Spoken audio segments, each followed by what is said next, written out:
part, some of the very interesting issues that come up when you have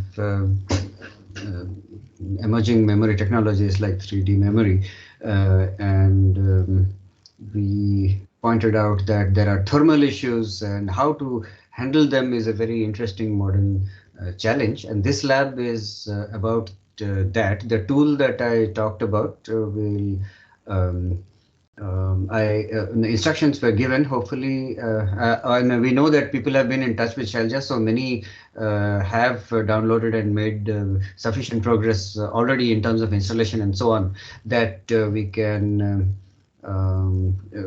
go ahead and do some simulations to understand what's going on in a system like that.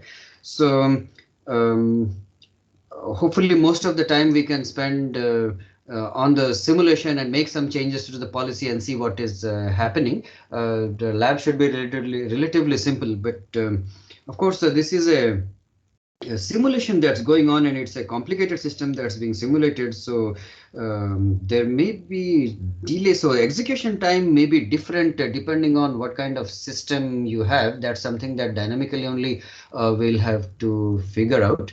In any case, let's just go on. If it turns out that it takes too much time, then maybe Shailja can show what's going on her system. Or if it's working fine on your respective systems, it is fine. You can see the progress. We'll try to keep tab of what's happening. So that's one thing. Shailja has a presentation, so she will just introduce the problem, the tool, and these things, and then will walk us through the steps to perform the thermal simulations. So we can make it interactive depending on what kind of questions or what kind of issues you are seeing, and feel free to raise questions so that this is interactive. Second, I think there is an event with the panel discussion scheduled sharply at 4, so we should certainly wind up. We'll be happy to interact further if they are. So this tool that we are talking about is something that we have put together along with other collaborators, and it's something that we are actively working on. So if you would like to use it, or if you have any comments, feel free to get in touch with us even after this session finishes. So thank you. Over to you, Shailja. Yeah, hi everyone.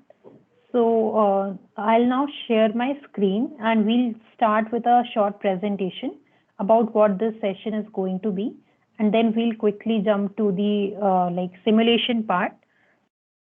So yeah, just give me a second. I'm sharing my screen.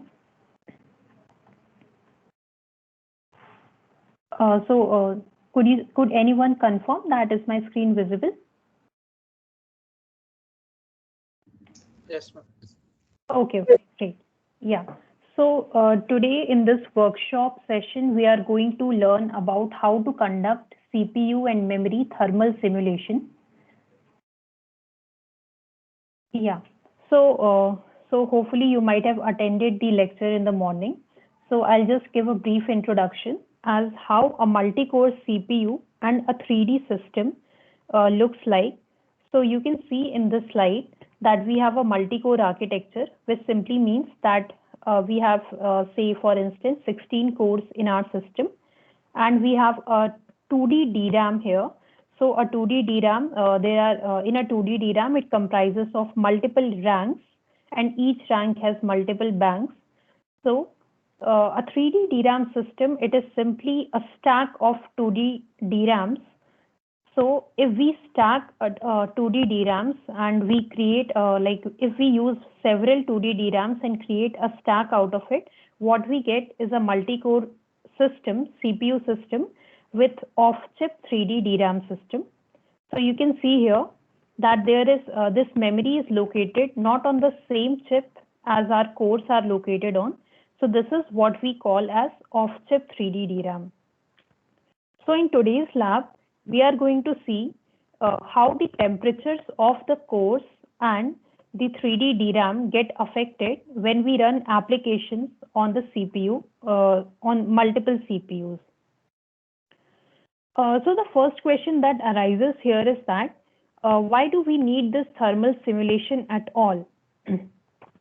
And the answer to this is that today the power density of the systems is rising exponentially. What I mean by power density is that when we stack layers of 2D DRAMs on top of each other, the power dissipation, there is a problem that the power which the individual ranks consume, that cannot be dissipated, and the power density of this whole 3D stack becomes higher.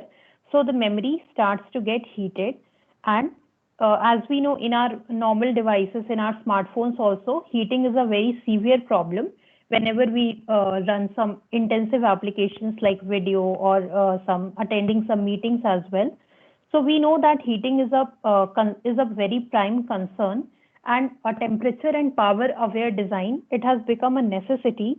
So that is why we want to do, the chip designers, they want to do thermal simulation so that they can a priori get a sense of what is the maximum temperature that the cores will be reaching and what is the maximum temperature that the memory will be reaching whenever we run some complex applications on our cores. Thus, through thermal simulation, it enables us the design space exploration for the modern architectures, and through thermal simulation, as we can get a sense of the maximum temperatures that the CPU and the memory will be reaching, so we can design some techniques for thermal management, some runtime techniques. They could be hardware techniques, it could be software techniques for thermal management.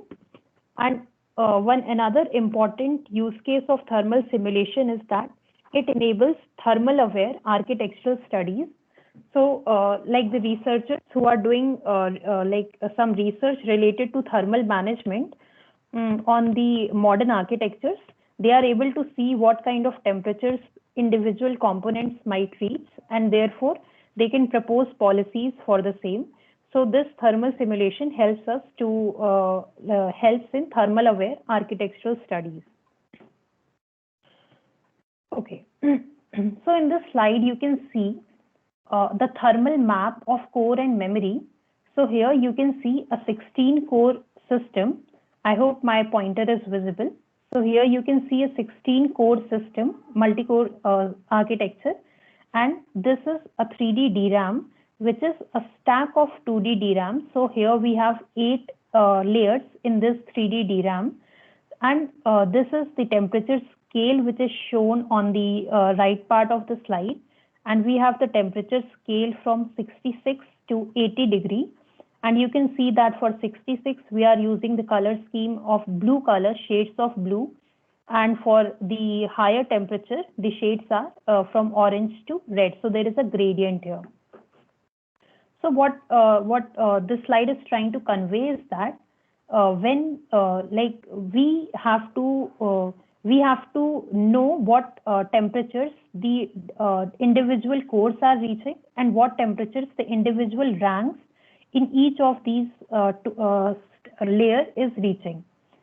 So here there is another thing that we are seeing the top view of the bottommost layer.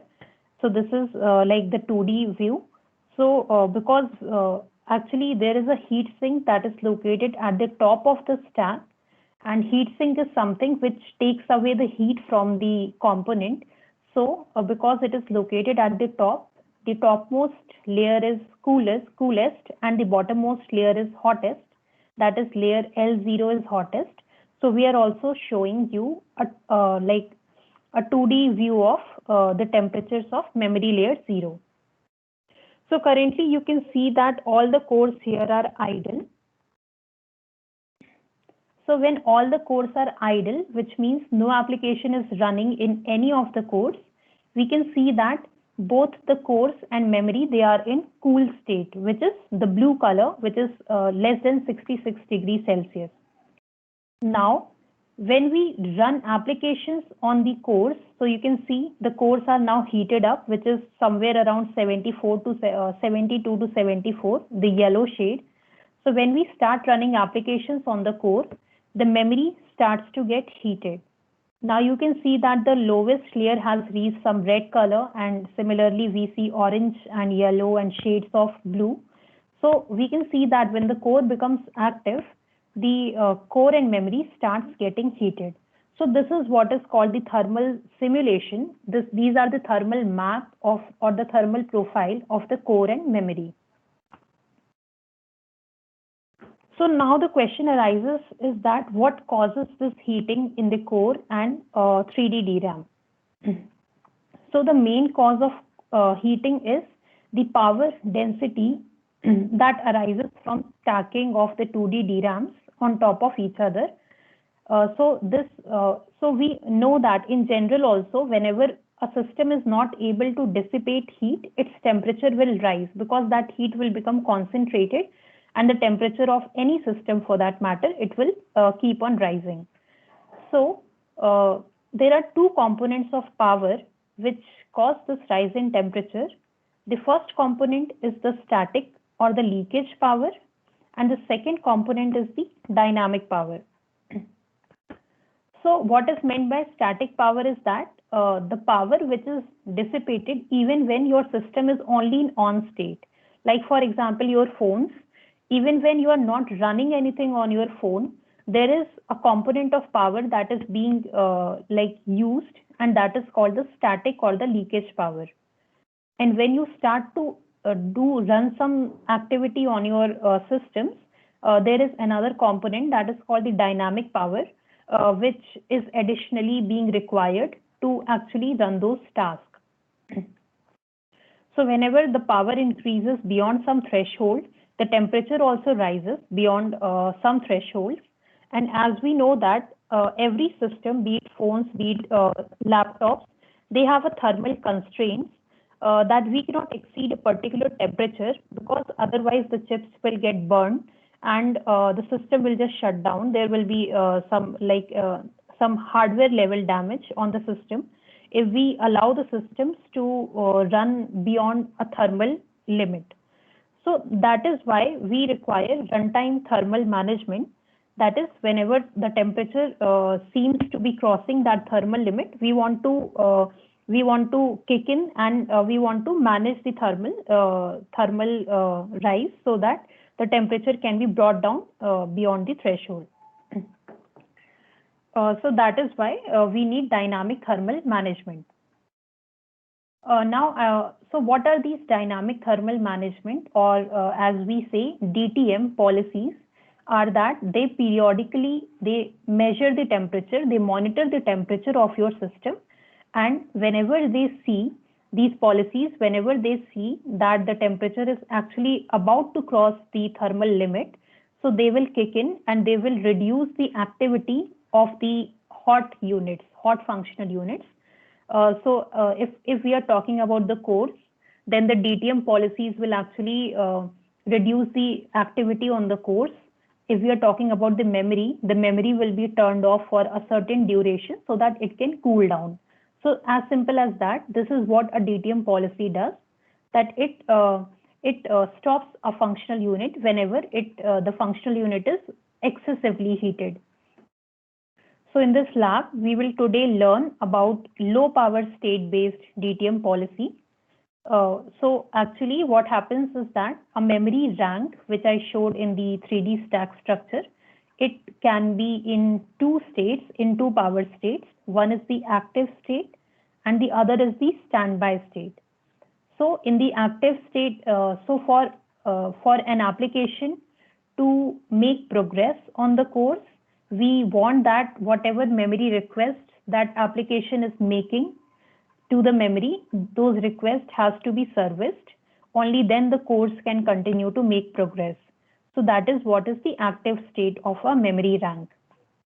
So in the active state, a memory rank continues to service the memory request generated from the core. Whereas the second power state is the standby state. So standby, as the name suggests, it is a low power state where the memory the rank is in standby state. Therefore, it cannot service the memory request that the cores are generating. So the cores are temporarily stalled. So our DTM policy that we are going to learn today, they are using these two active and standby power state. So whenever a memory gets heated, we will transition a memory rank from active to standby state. And whenever the memory rank gets cooled down beyond a temperature that we call the recovery temperature, so we will again put it back to the active state. So this is a simple state diagram that we are going to follow in our today's DTM policy.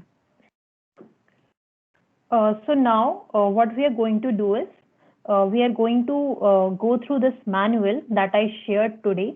I hope everyone has downloaded.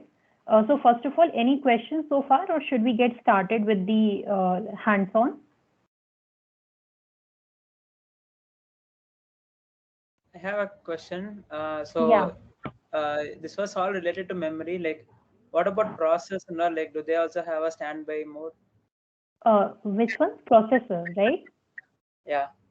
Yeah, so actually processors, they also have these modes. So basically, if you have heard about DVFS, which is dynamic voltage and frequency scaling, so the DTM policies on the core side, what they do is they change the voltage of the cores, which in turn is like less voltage requires less power.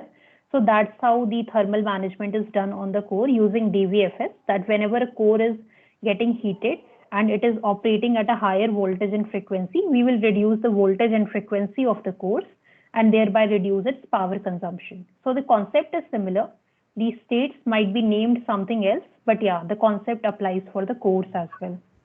So we can't really like shut down some process and then start We them. can do that. Yeah, sure. We can also stall the processor altogether, that we can actually stop all the activity on the core, which means just don't so there are various modes actually. So you can always set the minimum voltage and frequency values, which is an implication that the core is doing absolutely nothing. So yeah.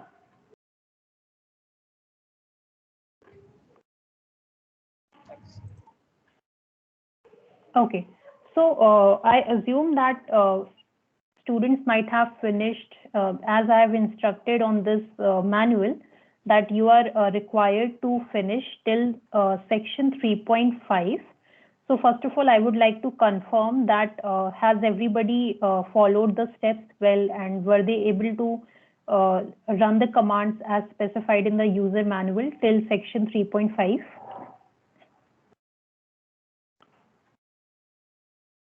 Is there anybody who is facing any issues till section 3.5? I messaged you regarding the make command. Like I've Yeah. installed 2.7, but searching through the version of Python, it's Python 3 space minus minus version. So it's basically showing Python 3.9.7, but Python 2.7 is also installed. Okay, great. So actually, if you follow, so actually Sniper needs Python 2.7, and I'm assuming that your Ubuntu version might be 20, and 20 by default uses Python 3.6 onwards. Okay, it is 20. Ubuntu 21. Okay. Yes. So could you, could you just repeat this step that I have, so actually a couple of more students reported me this issue, and I have actually added some command to debug the issue. So could you just, in the today's manual that I uploaded, you will have to rerun this step 3.3 and the last command in particular, and also then do make clean and make. Could you just do that? Have you uploaded an updated manual? Sorry, what? Have you uploaded an updated manual today? Yes, updated manual that I uploaded today around 2 p.m. Just a minute. So I have to again perform 3.3 step. Yes. And there's Right. the CP Python register. Yeah. Okay. Yeah. So meanwhile, we'll just for other students who have their systems ready, I'll start, and you can also start in parallel with me. We'll start with step 3.6 in the manual. So please, like you also do that in parallel, and I will wait and ask again. And this could be an interactive session. So just let me know if some command fails for you, and or if something is not working. So let's get started with section 3.6, that is update config files.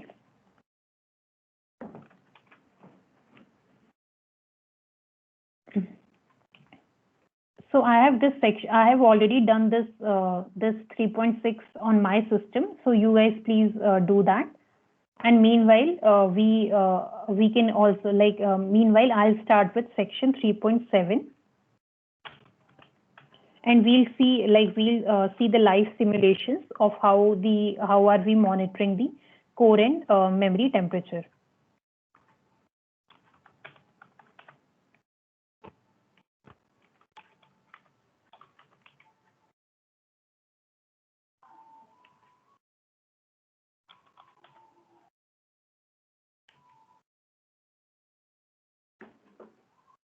So once you have built your Docker image, which I assume you might have built in section 3.2.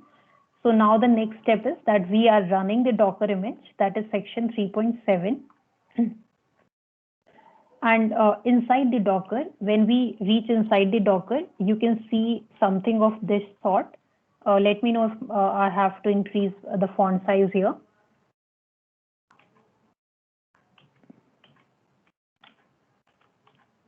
Now you go inside the test folder and then the lab session folder. You do make clean there.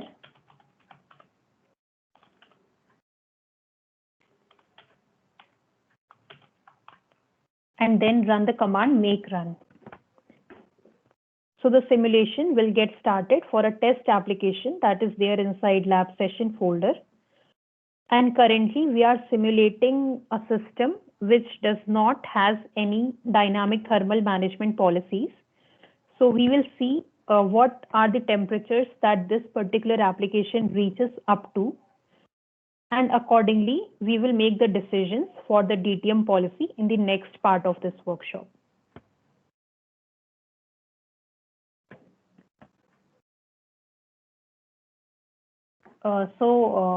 In my machine, it might take less time, but in your machine, at most, it will take around 7-8 minutes.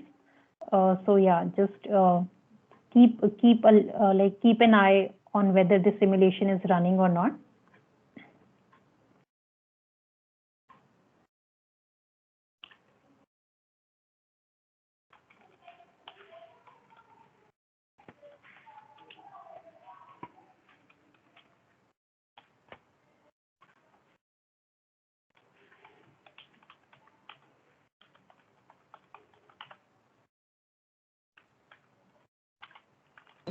Make command in section 3.3, how much time will it take approximately? Which section?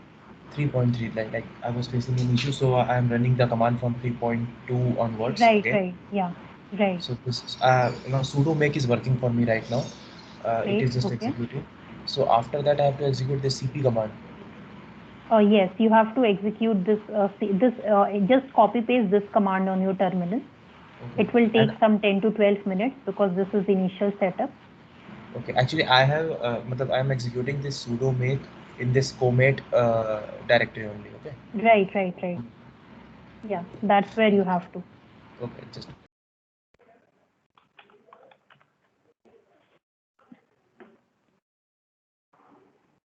Meanwhile, if you have any issues, just copy paste the screenshot on the chat window and I'll reply there itself if there are some issues.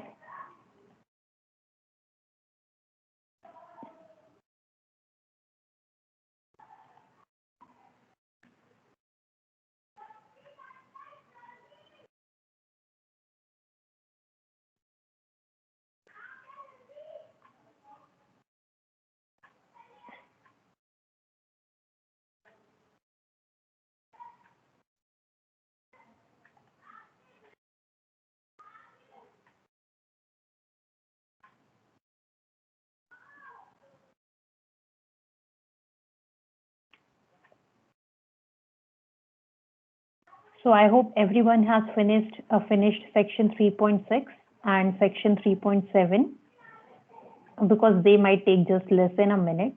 And now you should be in section 3.8, which will take, depending on your laptop configuration, if it has 4 cores and 8 MB of RAM, then it should take around 8-9 minutes. This is the worst case time. And if you have 8 cores, then it will hardly take 2-3 minutes.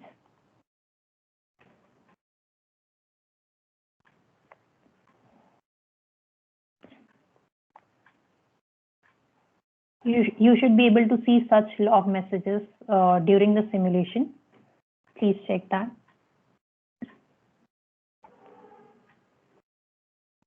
In that main process, commit main, again it was giving error, so I executed that command that you gave, that Python 2.7. Right. So Yeah. again I have to do make clean and then execute make again. No, don't do make clean, just simply do make, and let's see how it goes. It is again giving error. Okay, then do make clean, and also please share the screenshot with me on the chat window. Make clean. Ma'am, in make clean it is coming like remove write protected, and there is an option coming. What should I do? Yes or no? Sorry, I can't hear you properly. Like, could you just paste the screenshot? okay, I'll just put it this time. Can others confirm whether the step 3.8 is working fine or not?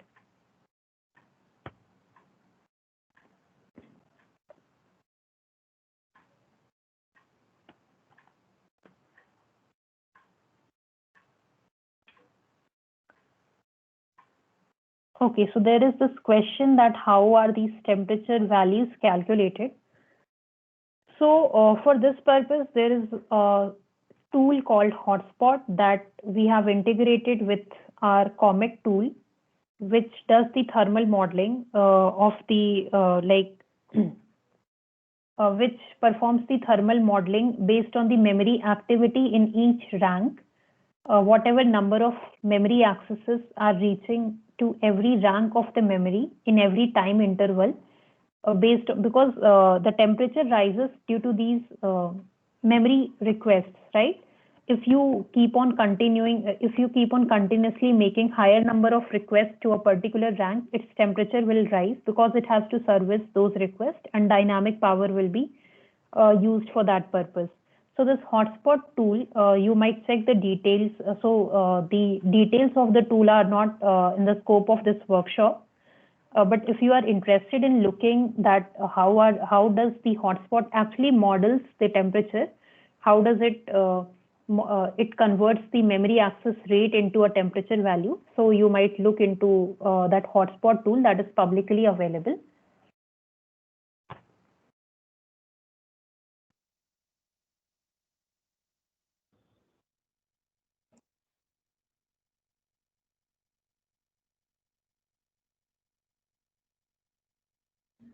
I have a small question, like this make hyphen j n, like will that work for any make function, or like? Yes, it will work for any make function. It just performs parallel makes. Instead of single core doing your make task, multiple cores are doing that in parallel. Oh, okay. Yeah, so regarding Nikunj, your query, so actually there is an error that you are not able to remove a write protected file. So please use sudo command with make clean, and only then your make will further progress. Just a minute. Yeah, I will share the hotspot library link. I think someone is asking on the chat. So yeah, I'll do that.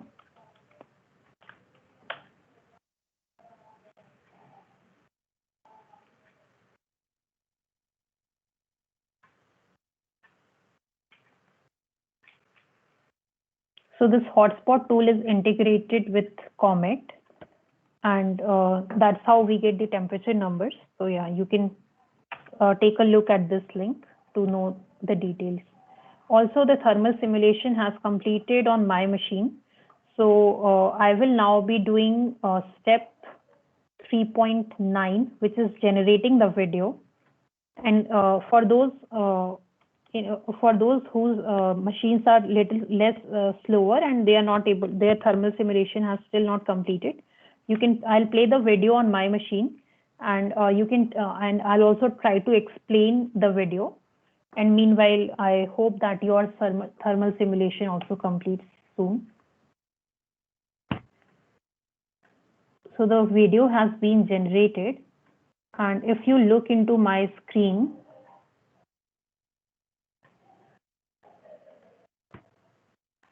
Yeah, so this is the video of the test case that we have simulated on a 16-core machine, on a 16-core architecture.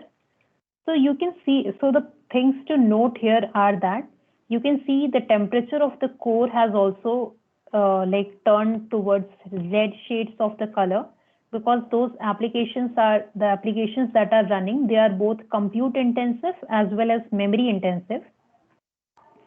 And as far as the memory is concerned, you can see the colors of the lower layers. Initially, all of them were blue, and now they have actually, as the time progresses, you can see the temperature is rising and the ranks are showing higher temperature.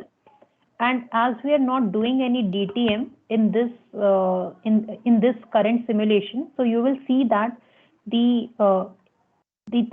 temperature goes as high as 80 degree and beyond, which implies that it is crossing the thermal limit, and there is a need to do DTM, because such crossing of thermal limit is not a permissible thing and it will lead to hardware damage, circuit damage. So we want to implement some DTM policy in our in our system. So to actually see the effect, you can also, I'm reducing the speed of the video, because this is a short application, so that the simulation time is less. You can see that towards the end, the temperature becomes as high as, yeah, just let me replay this.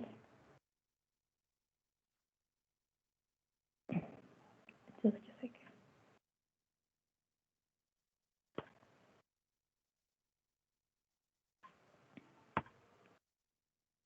Yeah, so here this red, the deepest red shade has come in for the bottom tiers of the memory, right? So that means the temperature has already exceeded our thermal limit. So what should one do in such scenarios is that we want to implement a DTM policy, and what could be the most straightforward DTM policy in such situation is that whenever a temperature, if our critical temperature is 78 degree, so whenever the temperature tends to approach 78, just close this whole DRAM, like set from the active state, set the ranks into standby state. That is the most straightforward policy that one would think, that as the memory is getting heated up, let's just set the power state of the memory to standby mode, right? And due to that, what will happen is that the cores, all of these cores will get stalled, and they will again make progress when the memories turn back from standby to active state. So let's do that now. Let's implement a DTM policy, a very simple DTM policy. So we will now go to section 4. So for that purpose, I'm just executing the commands that are written in the section 4, which is a simple memory DTM policy.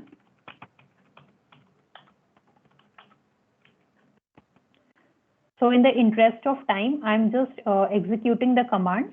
If your simulation has still not finished, you can see the video. It will finish in like a couple of more minutes. I think 10 minutes are about to be over soon.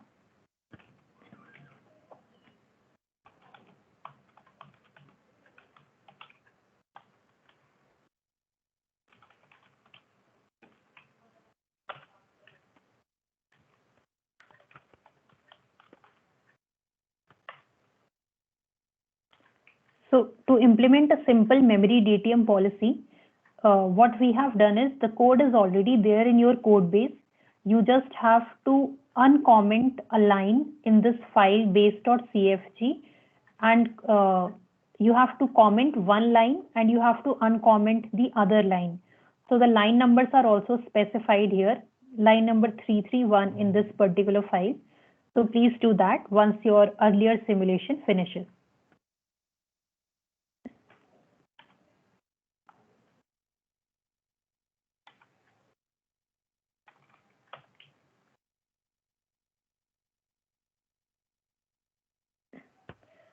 And after making the changes to the file base.cfg, you have to run these 3 commands.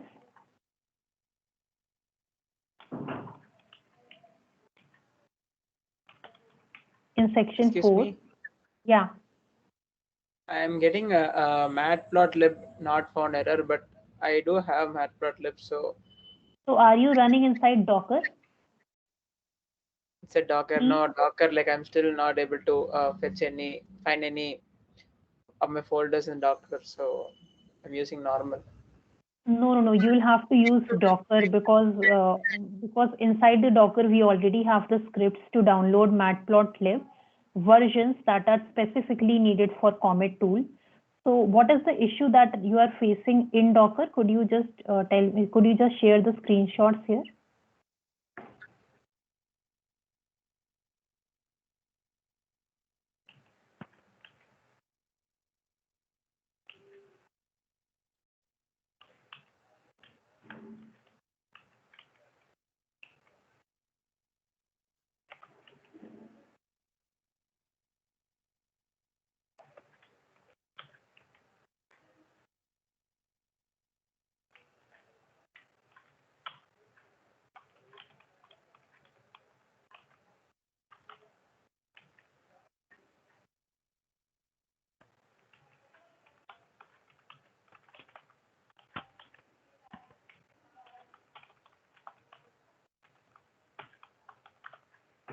Yeah, so I've run another simulation by enabling a DTM policy, which turns off my whole memory whenever the temperature of the memory crosses a threshold of 78 degrees. So yeah, let's see how this DTM policy manages the temperature of the memory. But as we know that with a DTM policy, there will be some performance overhead because now the codes are temporarily stalled when the memory is in the standby mode. So we will see that the execution time of the workload will increase after we have enabled the DTM policy. Which means that we want to have as minimum performance penalty as possible. So that's why these tools come handy, where we can experiment with multiple DTM policies and see what is the performance impact of different DTM policies, and we can then develop an efficient DTM policy. Yeah, so the error on your part is, okay. So you are saying that you're not able to, okay. So could you do one thing? Could you just open another terminal and go to the lab session directory and run pwd command there? So I'm talking to Surya.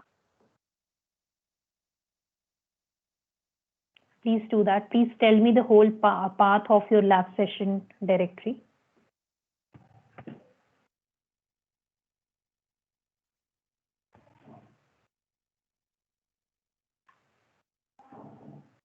Also, has the simulation completed for any of you? Could anyone confirm? Ma'am, Nikunj here. Still facing the same issue with the make command. So will you see after lab or?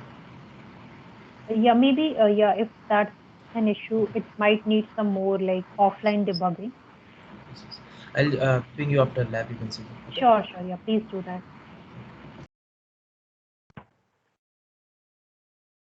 Yeah, so Surya, please, inside Docker, please run this command. I'm just typing the command here.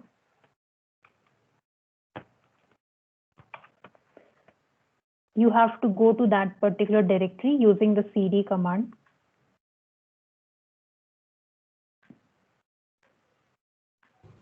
Yeah, but it says there's no such file or directory. Okay, that's weird.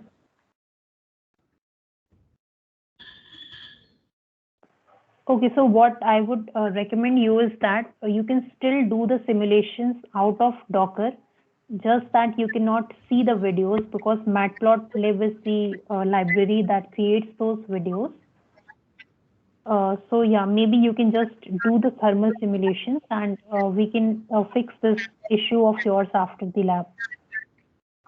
Because this shouldn't happen. Matplotlib, like, is it possible for me to install like specific to the Yeah, requirements? Right. So there is the specific version that you require. I can ping you the version that is needed, that is compatible with the Comet tool. Just give me a second.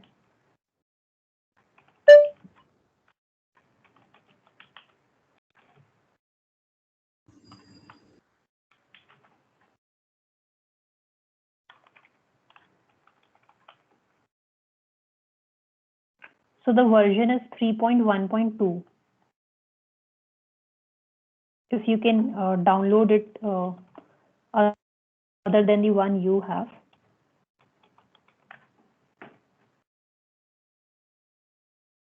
Others, can you confirm if the first simulation finished for you?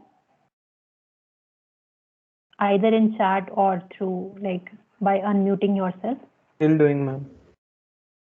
Okay.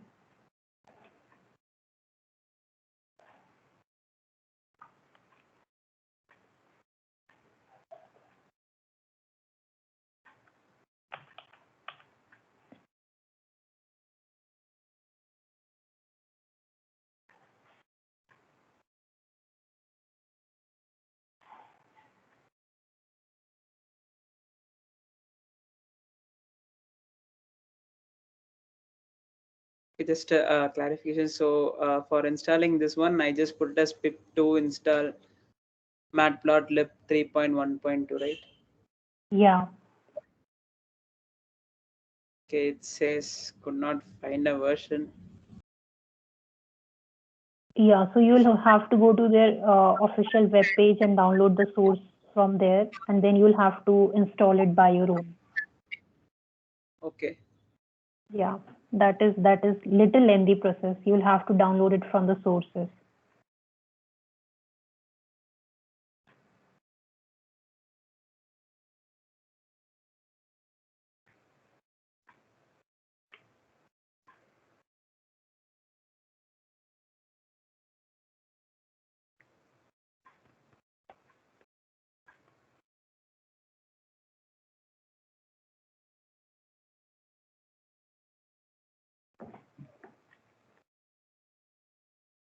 Yeah, so in the interest of time, I'll now show that how after implementing a very simple DTM policy, what kind of video do we get?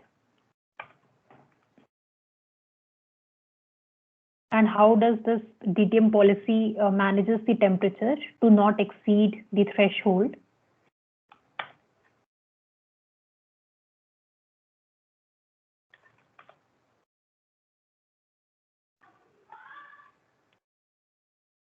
But I hope people who are having even 4-core machines, for them the first simulation should have finished by now, because I think it's already more than 10 minutes. Or is it still going?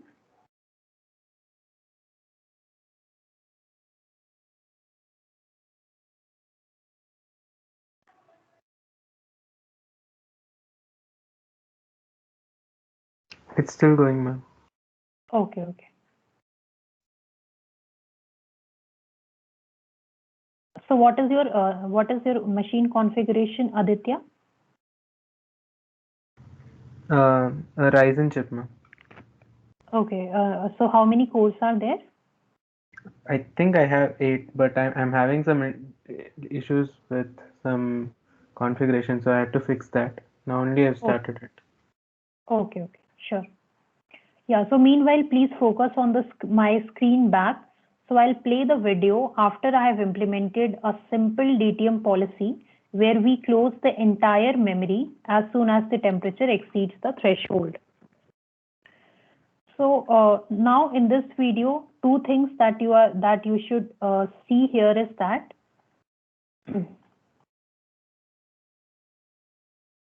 yeah, two things that you should see here is that if you see the length of this video, then the earlier video was only 3 milliseconds. The time of earlier video was only 3 milliseconds.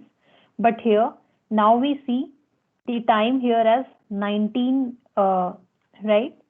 So that is the first thing is here is that the performance penalty, when you turn off the entire memory, all the 8 stacks, all the 8 layers of the 3D DRAM, when you put them off, to cool down the memory, there is a huge performance penalty that the execution time, it increases from 3 milliseconds when there was no thermal management to 19 milliseconds with this simple DTM policy.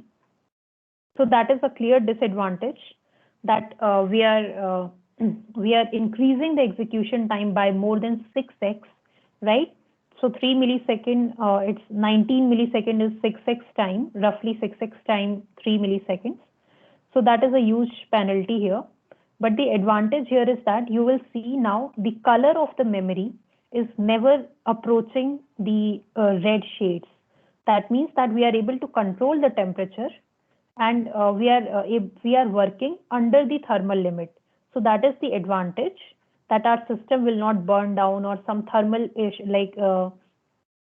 no such issues that a circuit may actually burn. Something will not happen because we are running within the thermal limit. Only disadvantage is that the performance penalty is huge. So you can see in this video that nowhere, even the bottommost layer of this 3D stack, which was earlier going above 80 degrees temperature, it was dark red shade.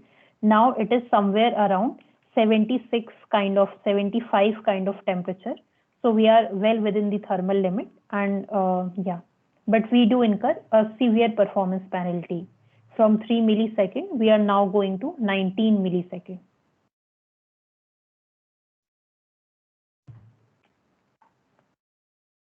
So this was section 4 of the manual, where I have implemented a simple DTM policy by making the changes to the config file and rerunning the thermal simulation.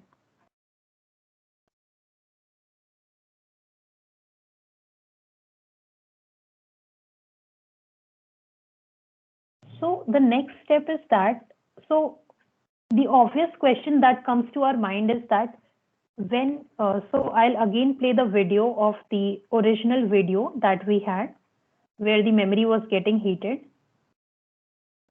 So here in this frame of the video, you can clearly see that for the applications that are running on the core, only these bottom tiers are the ones which are the culprit as in whose temperatures are actually rising close to 80 degree and also exceeding 80 degree for the bottom 2 tiers, right? So the obvious question is that why are we being so aggressive in our thermal management that even when only bottom 2 or 3 tiers are exceeding the temperature budget or the temperature limit, why are we aggressively closing the whole memory, right? Because we clearly see that we are having a severe performance penalty when we close down the whole memory. So if you think about an efficient DTM policy, the very intuitive policy that would come to your mind is that why not close only the tiers of the memory? By tiers, I mean the layers of the memory which are actually heated. Why are we overcompensating by closing even the cooled tiers of the memory and stalling the cores unnecessary, right? So now we will move to the implementation of an efficient DTM policy, which will close only the bottom tiers of the 3D DRAM stack for thermal management. So for that purpose, I will refer to section 5 of the user manual. After you are done with section 3.9, you can, and section 4, please start section 5.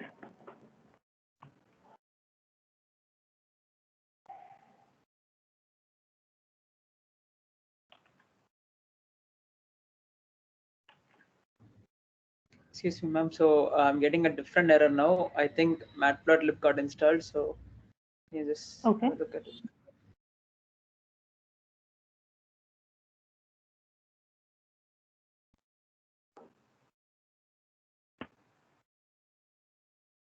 Yeah, so why are you running the video generation script before doing the thermal simulation? First, you have to do the simulation. Only then you can run the video generation script, right? because otherwise files will be missing. The script cannot will not be able to locate those files. So please follow the step in sequence as they are in the manual. Okay, I'll do again. Sure.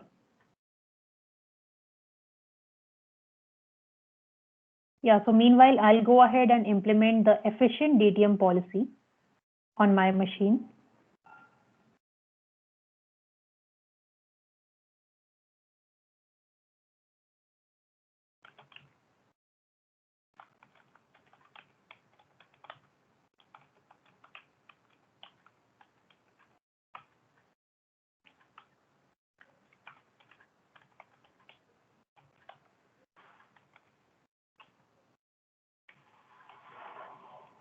So for implementing the efficient DTM policy, you are required to make changes to the source code of the Comet tool, and you are required to open the file whose path is given in the manual. And there are two functions in this particular file. One function is called as set DRAM state. So this is the function which turns off the entire DRAM, all the layers of the DRAM.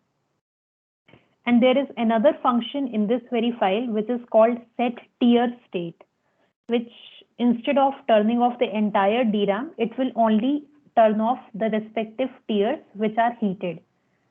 So if you see, if I want to show this visually to you, so please focus on my screen. So currently, a simple DTM policy, what this policy will do is,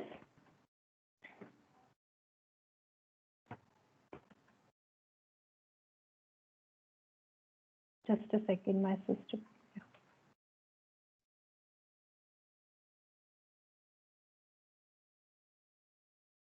Yeah, so here if you see a simple DTM policy, it will set all the tiers into low power state. So this into standby state. This gray color here shows that the entire memory is off. Whereas in an efficient DTM policy, what we are going to do is that instead of turning off the entire memory stack, we will only turn off the bottom two stack, which are of red color, which have actually crossed the 80-degree threshold. So here in this new policy, you can see only the bottom two layers are in gray color. Rest of them, they are left as they were because they are actually not that heated up and they will not reach the thermal limit anytime soon. So this is what the code change I'm going to make is that I'm going to comment one function call and uncomment other function calls of set tier state. So the line numbers for the same are specified in the manual. Please open that file and comment and uncomment the respective lines.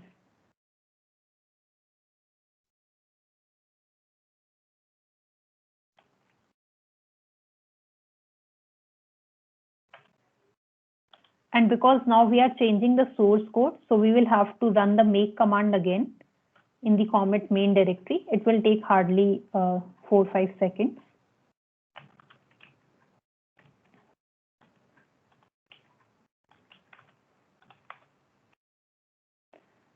Then we'll go back again to the lab session example. Inside the test directory, we'll run the make clean command and we'll run our last simulation, which has efficient DTM policy implementation. And let's see from 19 milliseconds how much less how much lesser amount of time the application takes with the efficient DTM policy. So one thing is clear that it will take more than 3 milliseconds, which was our base time. But let's see how much more it takes. Because the simple DTM policy took 6x more time than the base time of 3 milliseconds.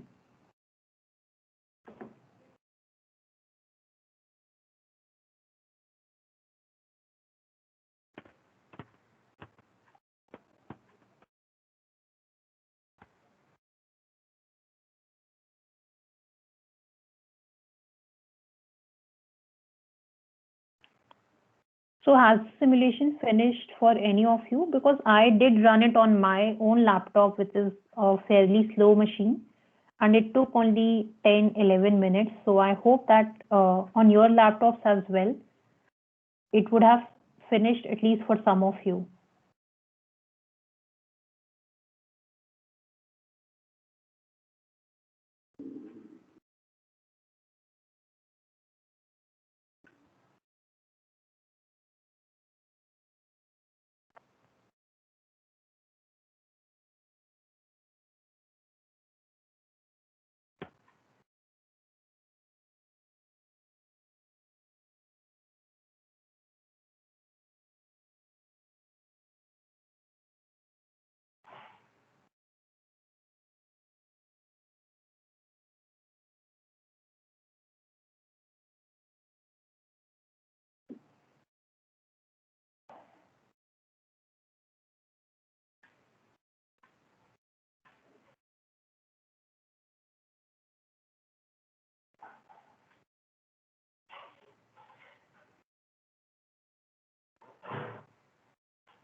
Okay, so I think a student named Himanshu, he's saying that he's having a dual core, okay, with VirtualBox. Okay, I see.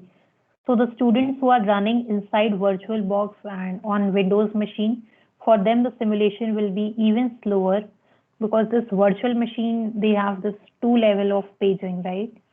So like you are running inside a VirtualBox, then I think it might take more than the expected time. So are there any Ubuntu users here who are running on machines having Ubuntu OS? What's the status for them?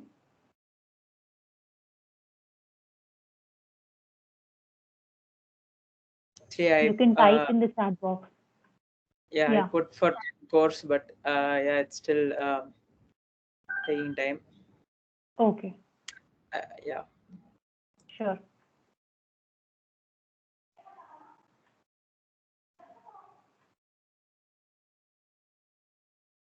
Yeah, others can comment their status in the chat box.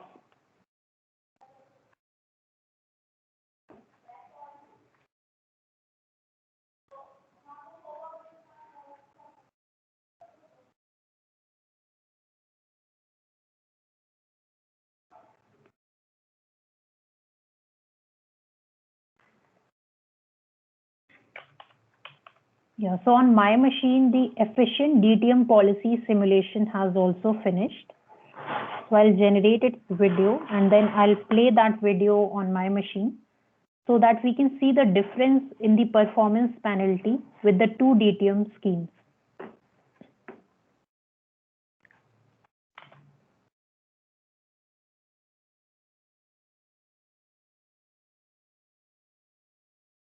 Yeah, so please pay attention to the screen once again, to my screen once again.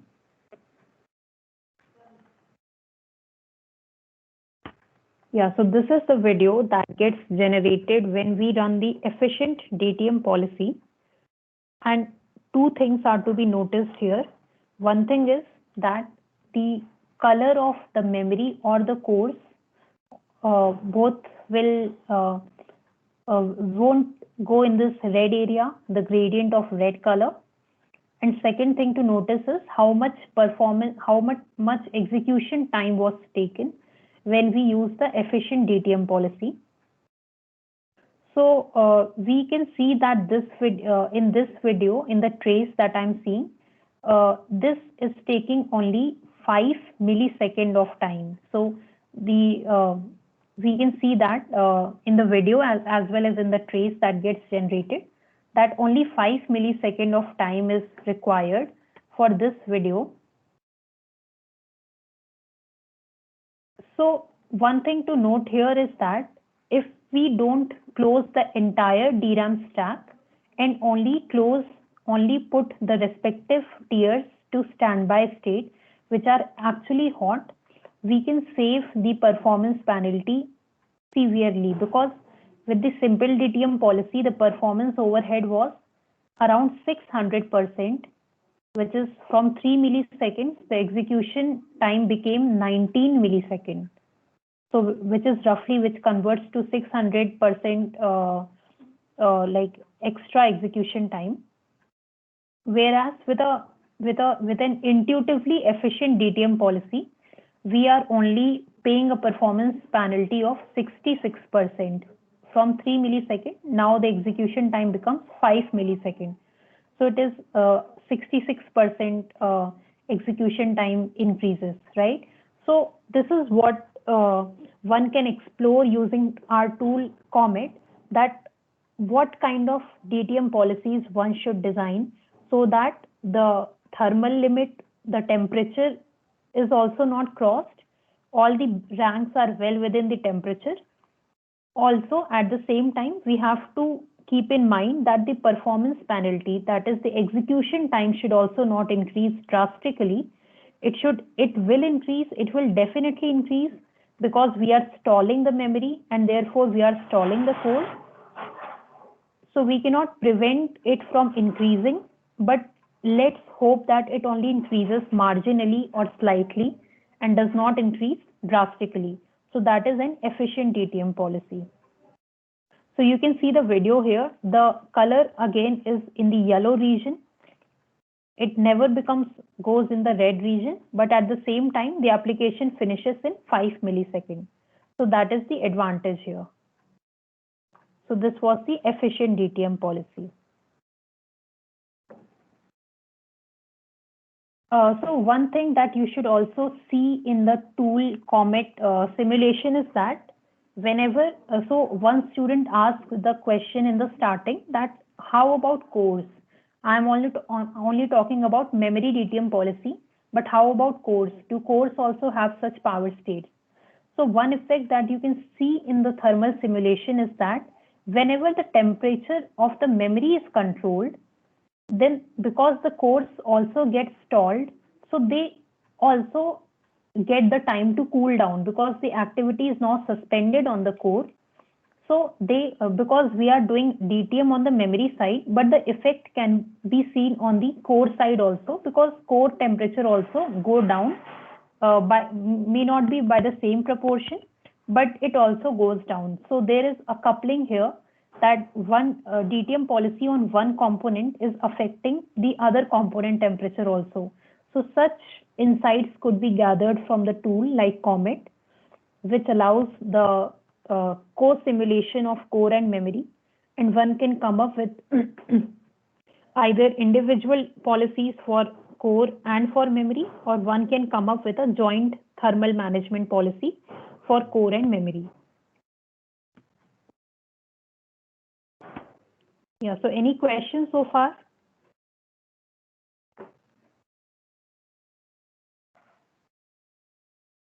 Any questions on whatever I just discussed?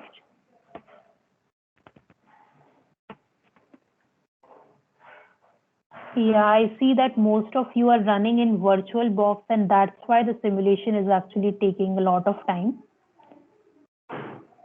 Yeah, but please let the simulation proceed, and you can always refer to the manual and run the commands and generate the video and see them yourself.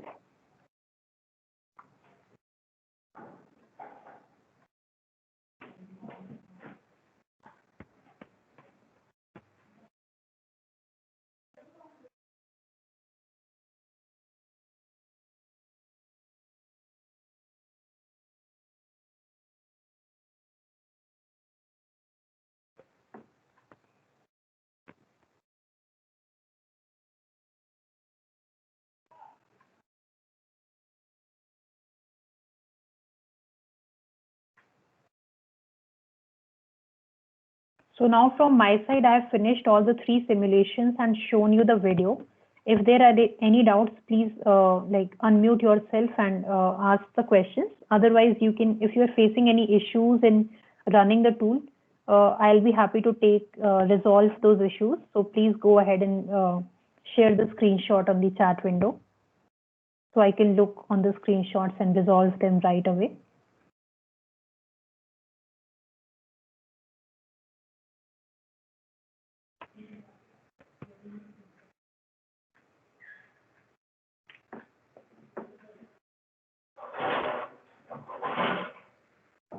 Regarding this make issue, will you look now or after the lab session? You can actually paste the screenshot, and I'll if it is possible right away, then I'll just try to help you out here. Okay.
So Nikunj, I would recommend that you actually, if you are doing make clean out of Docker, so did you anytime go inside Docker, or you were not able to go inside that?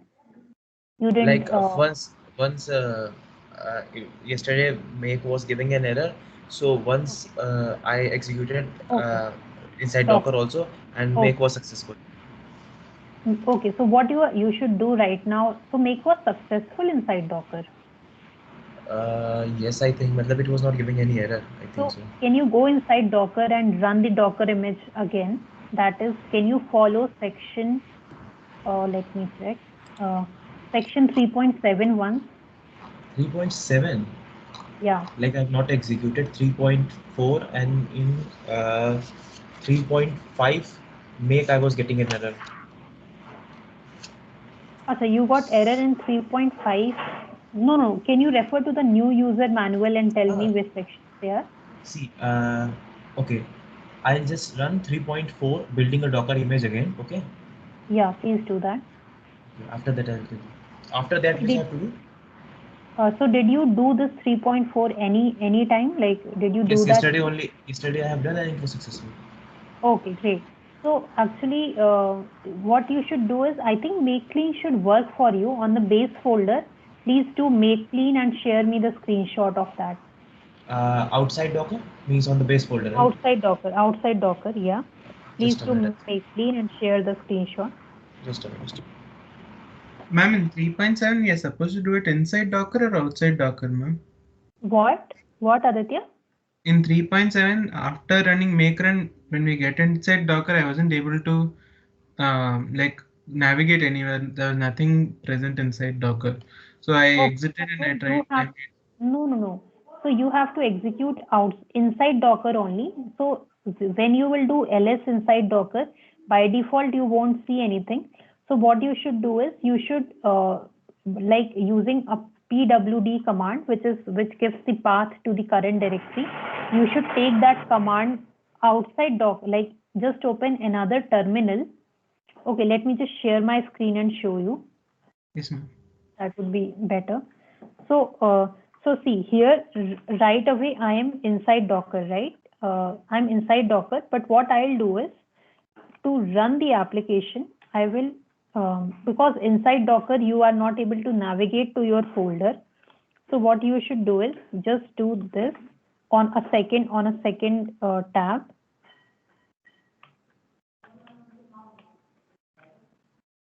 Okay. On a second tab, do this, and there is a command called pwd. So it will give you the path to your test folder, lab session folder. Just copy that path using Control-Shift-C in terminal. So in terminal, you have to use Control-Shift-T and go back to the Docker window and simply write cd and the copied path. You have to paste that path and press enter. So that will work. Is it clear?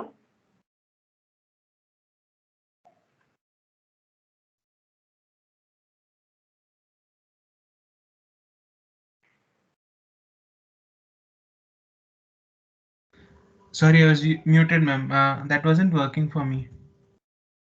So what was not working? This copying the path was not working. No, ma'am, navigating to that path. So when I run CD to that path, it is not moving. I am forced to run Docker using sudo. So when I run make run, it is not allowing using make run. It is forcing me to use sudo make run. Right. Yeah, that's okay. So using sudo make run is fine.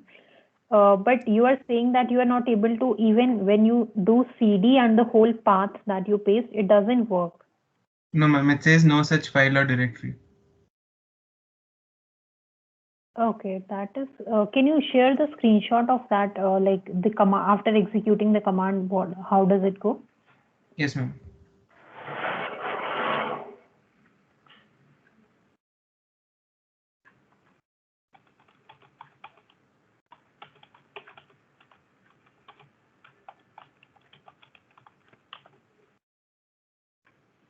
Ma'am, I've sent it. Yeah, just a second.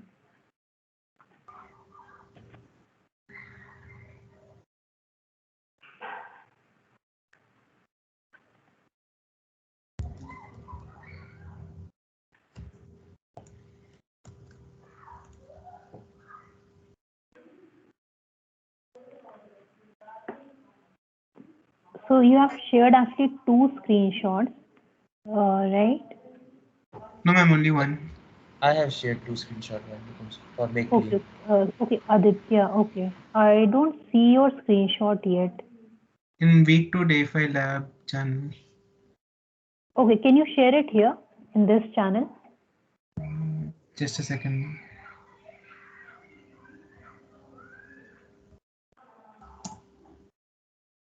For Yes. Ubuntu users, has the simulation finished? Are there any Ubuntu users in the current meeting? Ma'am, I'm using Ubuntu only, ma'am. No, other than you, like you are having some different issue.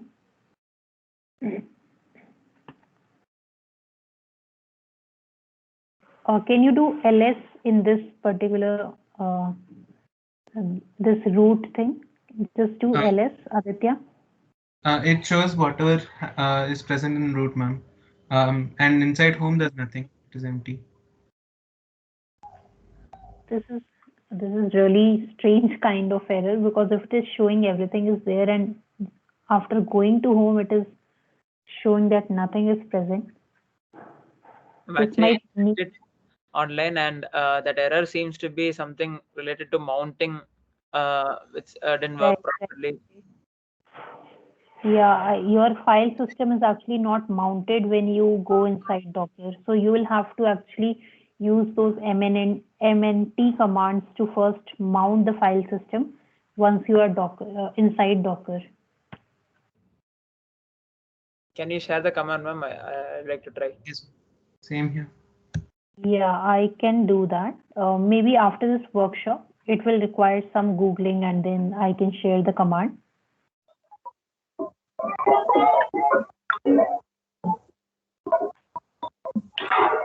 I can't hear you. Whoever has unmuted just now, there is a lot of noise.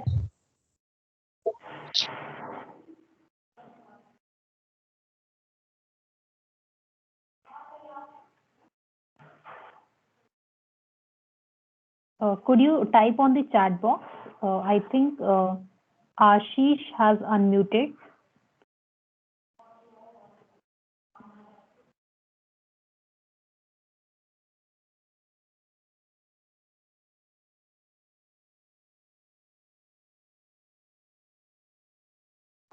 No, not Ashish. I think some other student just unmuted, but there was a lot of noise from his or her end.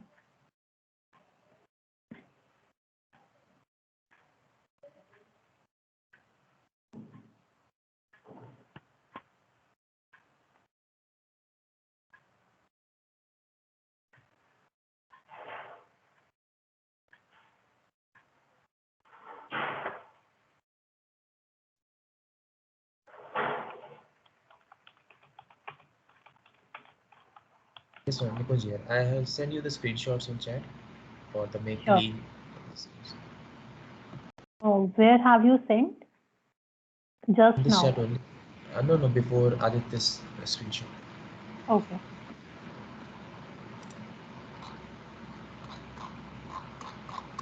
And is the make still giving error for you? Yes, ma'am. Like I have done sudo make clean. I have shared actually two screenshots to you. One is a Right. sudo clean, that is okay, but make is still giving this same error 2 at the end. I don't know. Okay. Is it? Do one thing. Go inside Docker and actually, what is happening in your system is that Docker has already made some binaries, and those Okay. binaries you cannot delete from your outside of Docker. So you Oh, will it's have to like inside just Docker. because my 3.3 section was not running, so I have executed Docker Yeah. before it. That's why it is giving error. Yes. So you go inside Docker and do make clean from there, and then come outside of Docker and again do make. Follow the same steps. It should Just work. okay, just a minute.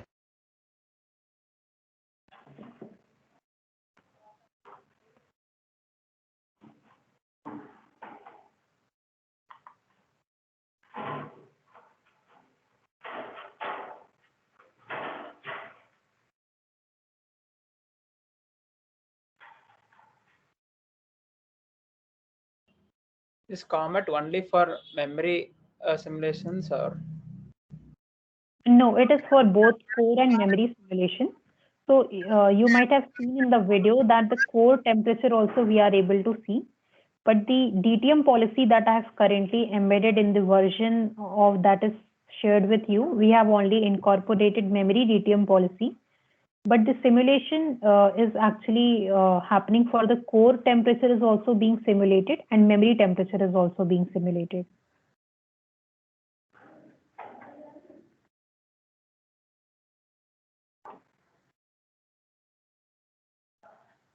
My So Docker, when I'm doing make clean, it is giving no room to make target cleans. No room to make the target clean. It is giving inside Docker. I think two of you are speaking together. Who's I'll speaking? just say I'll when I'm Yeah. doing make clean inside Docker, so Hmm. it is giving no room to make target clean. Like it is not cleaning probably. I think so. Should I share a Suppose needs screenshot? to make, okay, I got it. I got the error. So why don't you do one thing? You just actually now your source code is corrupted. That because of that, make clean is also not working. Why don't you Okay. fresh download the code and it won't take much time. So you can just freshly download a code from that particular link in Okay. section 3.1 and follow the steps exactly as it is in the manual, and I'm sure it will work. So now I'm not since Python 2.7 is already installed, so that thing I'm not doing, right? I'm just executing from section You just 3.1 have again. to follow, yeah. Just follow the steps in the manual. It will work because your source code is corrupted because Makeline is also not working. So Probably I because have, like I have run Docker before this. yes, That is yes. why. So Okay, I'll some just try. partial binaries have been generated and now either you'll have to manually delete them, but that would be a lot of effort to locate those binaries and manually delete them. So it would be Oh, better to have a fresh I'll download. just not fresh specifically. I'll just remove that zipped folder and I'll try to unzip. I'll try to unzip again. I mean, Yeah, I'll zip again. that's what I mean. That's what I mean. Okay, just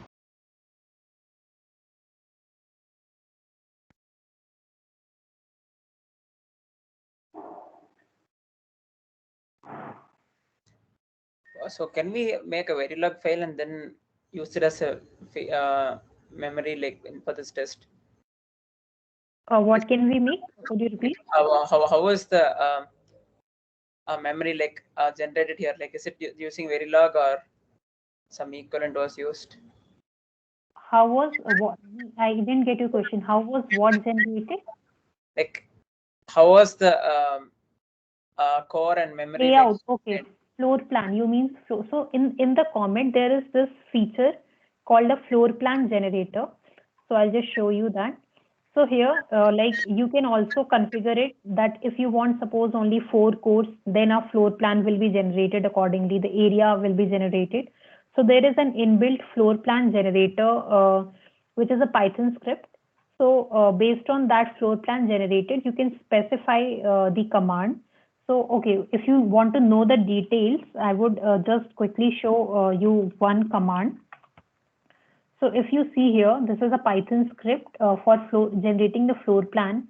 So here you specify what are the number of cores in X number. So we have this X, Y, and Z coordinates.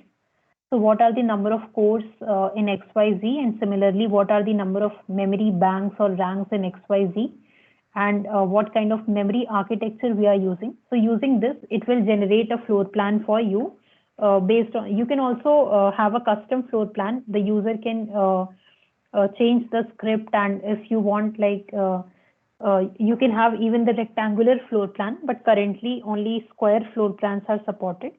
Yeah. Does that answer your question?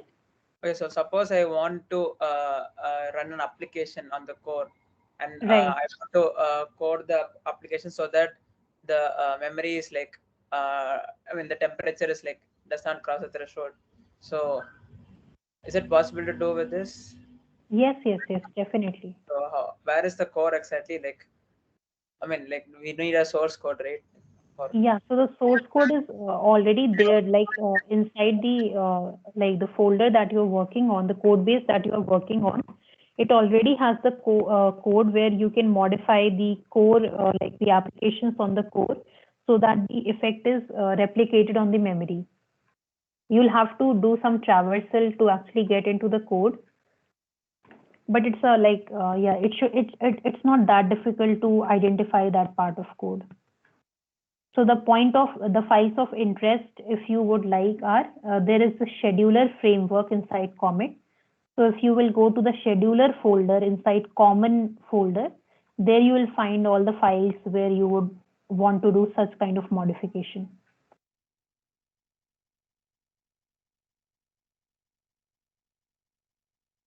Shailja, I think they might want to close the session because there's the Right. panel discussion coming up. Okay. Yeah, so guys, just let me know if you, whenever your simulation completes and if there is any further doubt, I'll be happy to address them. So you can also ping me on personal chat or just this general channel itself. So now we'll close the session. I hope you understood. I'll mail you. Okay, I'll mail you after Sure. the labs. Yeah. Okay. So the channel will be active. You're free to discuss this and resolve it. Yeah. Okay. Yeah. Okay, the channel will still be there. Okay. Right. Sure. Yeah, it'll stay. Yeah.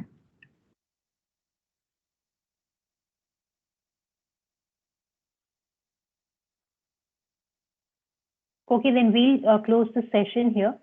Yeah. Thank you, everyone. Thank you, ma'am. I think it was a good session. Thanks. Thank you, ma'am. Thanks, Lakshmi and Shailaja. Yeah. Thanks, Shailja, and thanks everybody for participating in this. These are things that we are working on and we are interested in taking further. So anybody interested in working on it, with it, want to use it for anything, feel free to get in touch with Shailja and us. We'll be happy to discuss further with you. Let's close this then. Thank you very much. Dr. Madhura, you can take over. Yeah. Thank you. Thank you.